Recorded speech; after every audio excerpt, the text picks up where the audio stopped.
On this episode of Tiki with Ray, I speak with Robyn Murphy. Her, along with Jason Alexander, created my two favorite tiki bars in Seattle, which are actually down in Tacoma. That would be the Devil's Reef and Tacoma Cabana.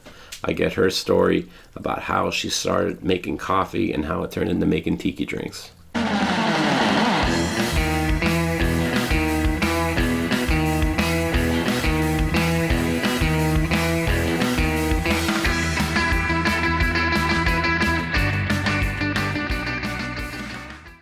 Hi everyone, this is Ray, or some of you might know me as Tiki with Ray, and today I am in Tacoma, Washington.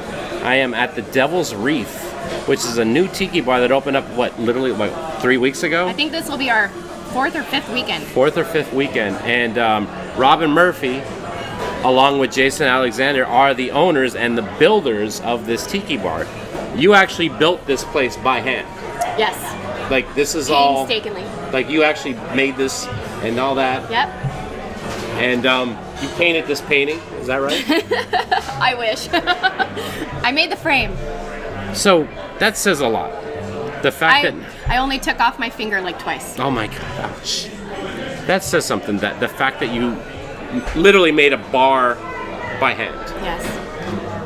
Well, I'm going to ask the question, why? What was it about the Devil's Reef that made you decide that not only do we want to open up a bar, but we want to open it up and create everything literally by yourselves? How did that come about? So I think when we put the cabana together, we were on a very limited budget. Okay. And we knew we wanted to make really amazing, cocktails from scratch, fresh squeezed juices, handmade syrups, really good food with, all the sauces from scratch, and try to keep it along the lines of what would be expected for tiki food and that kind of thing. But again, it was something that we didn't really know what we were doing because we were brand new to tiki. We didn't know what we were doing. We were baby tiki. Yeah, so before you had the Devil's Reef, you had Tacoma Cabana. Yes. Which is also in Tacoma. Yes. Literally a 7-minute walk. Which is surprising because I timed it. People were asking me, why are you putting two locations so close together? Why is that? I mean, I love Tacoma. Yeah. And I love this area in particular. Yeah. And I've been trying to get this location for 7 years. Oh, okay. The actual space. Yeah. Yes, okay. This space. Actually, we looked at a space across the street when we wanted to open the cabana, but it wouldn't work out because we needed a hood system. But we opened the Villa Cafe in, I think, 2011. And the Villa Cafe was a coffee shop. It was a coffee shop by day, bar at night. And when Jason said he wanted to open a bar, I thought to myself, heck no. I do not want that responsibility. It terrifies me. And he was like, no, we can do this. So my poor children at the time, but we rented an apartment in the same building that the Villa Cafe was located in, the downstairs. Yeah.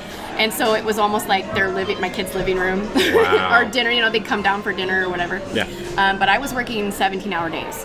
17-hour days? Yeah. So I would get there, I would put the kids on the school bus, I would drive to Tacoma. This was right when we opened. Yeah. Drive to Tacoma, open the coffee shop, work through lunch, go home, take care of the kids, and then come back for the evening. Yeah. And it was insane. So we decided to move into the building, which helped. So we had, ride the elevator down to work. Yeah. So our clientele there was mostly people who lived in the building. And of course... For the coffee shop? Yeah. So, we'd see them in the morning, they'd come home from work, they'd come in, say, hi, Mom, and they would say, I'm going to go take a shower, I'll be back for dinner. And, they would drink on Friday and Saturday, and we'd just roll them into the elevator and send them on their way.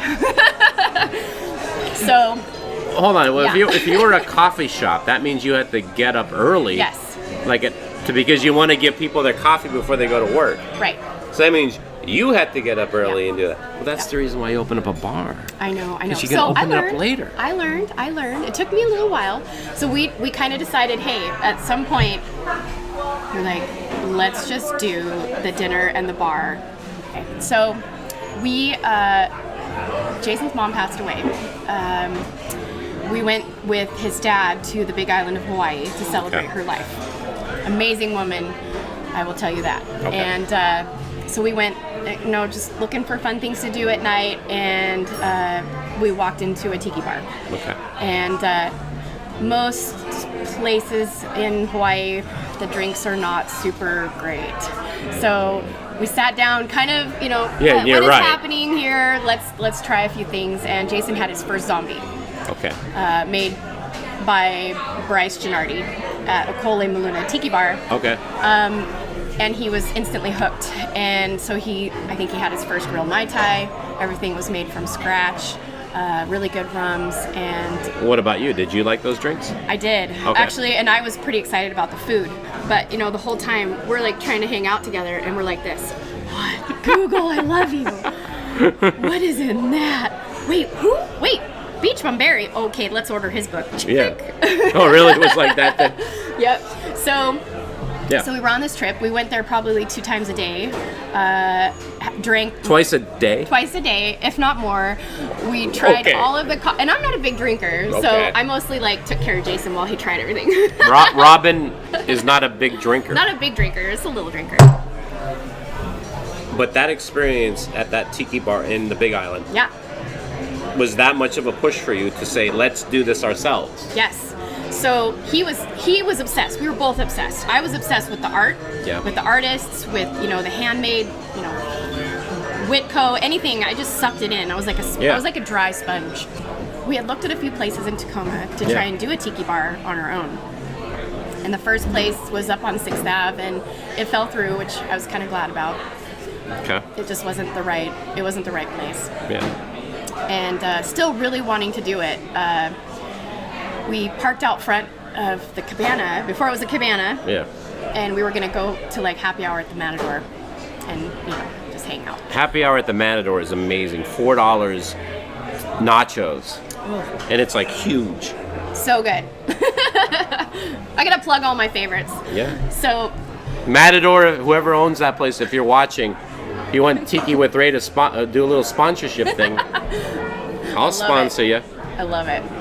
So we park the car and we get out. Yeah. And of course, I've always got the eye for what's happening. Yeah. And I see a little piece of paper printed out on the window that says bar for rent. And I peek through the window like this, because my eyes aren't so great. I peek through the window. And there's these bar stools with palm tree cutouts. And the light bulb goes on. Seriously? Light bulb.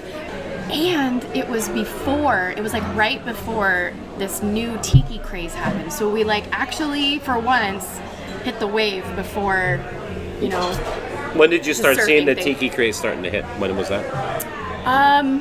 In your opinion? I would say that Beach Bumberry and the Smuggler's Cove kind of started that out, and we came in after that. Yeah. But before it started the fire.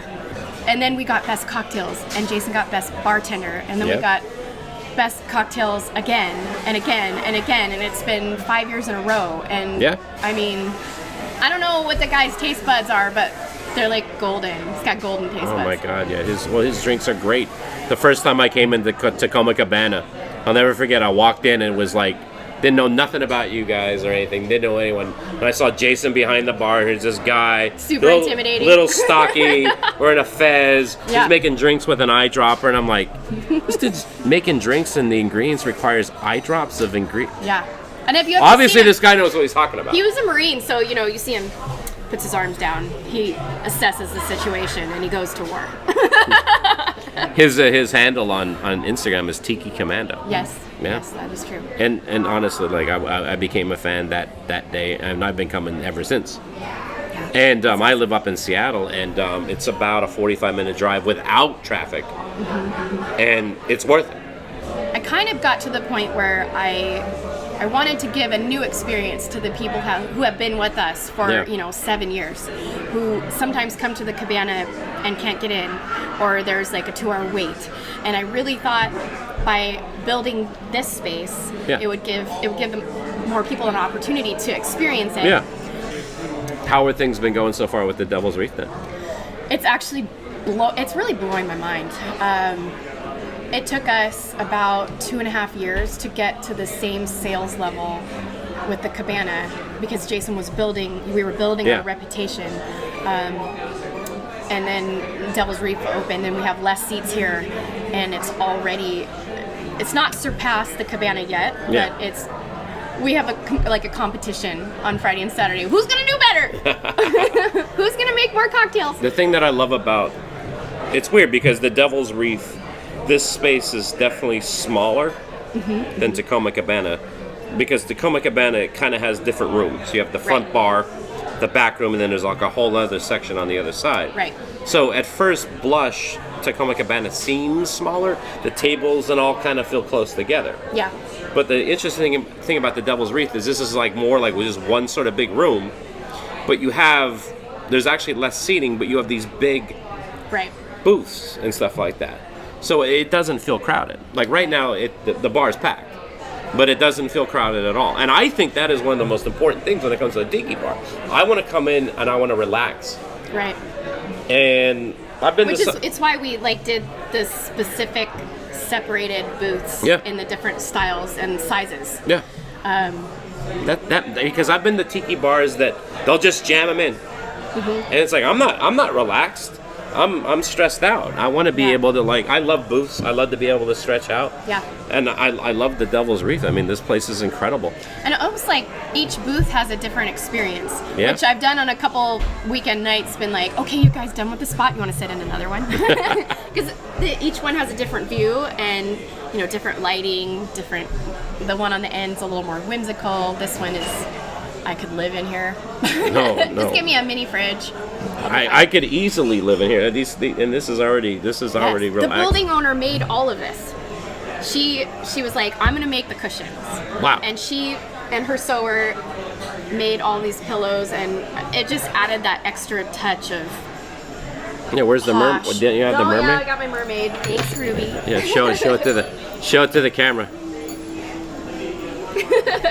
Yeah, so neat. It just added that extra little cush. For 5 months, we worked on this, and it was such a joy. And I know in the middle of it, it was a mess. All we were doing was moving one mess to one area so we could work on whatever, we're working on over here, and then move it back. I mean, I got some guns for working out, for moving big sheets of plywood and all of that, but after the 5 months, and one day I stood in here and I just had tears and I was crying because it was so overwhelming and there was so much to do and the list was so long. Yeah. And then I had to stop myself and remember that this is the part I like. I love the health department paperwork. I love the liquor board licensing, the whole process. Yeah. And then the process of,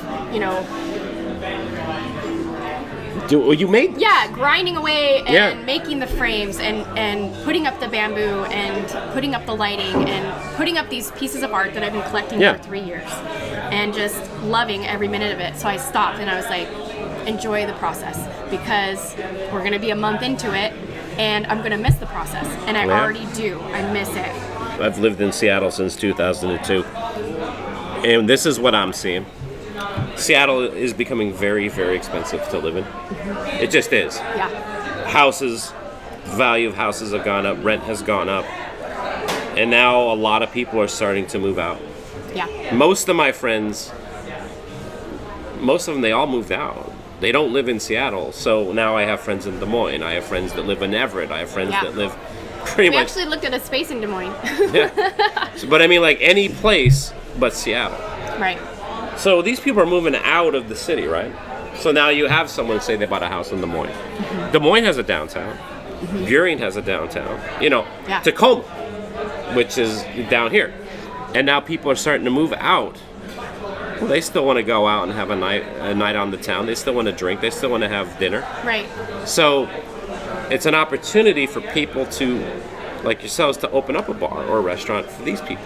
Right. Because you have people that are down here that I'm like, well, now that I have the Devil's Reef or Tacoma Cabana, I have no reason to go up to Seattle because I got something great right here. Yeah. The Devil's Reef makes me happy. It makes me proud. Thank you. Because Seattle The Pacific Northwest, or like, well, up here in Washington, we really don't have much. And we have 2 top-notch tiki bars. And I'm just glad that I'm driving distance from it. So, you know, honestly, I feel like we could not have gotten this done without the awesome crew that we have at the Cabana, and how much extra work they put in. You know, for 5 months while we were working on this.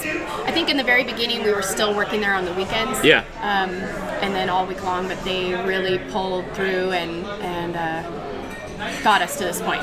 We wouldn't have been able to do this without them, for sure. No, well, I'll tell you what, this is going to be in the Tiki history books. You wait and see. Awesome. Thank you for coming on the show, Robyn. And aloha, mahalo, and good night. Thank you.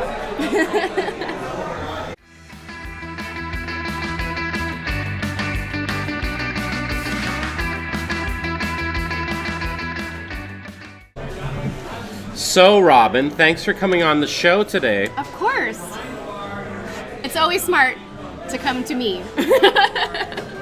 I guess that's the truth, right? Right. Those are words to live by. It's always smart to come to Robyn.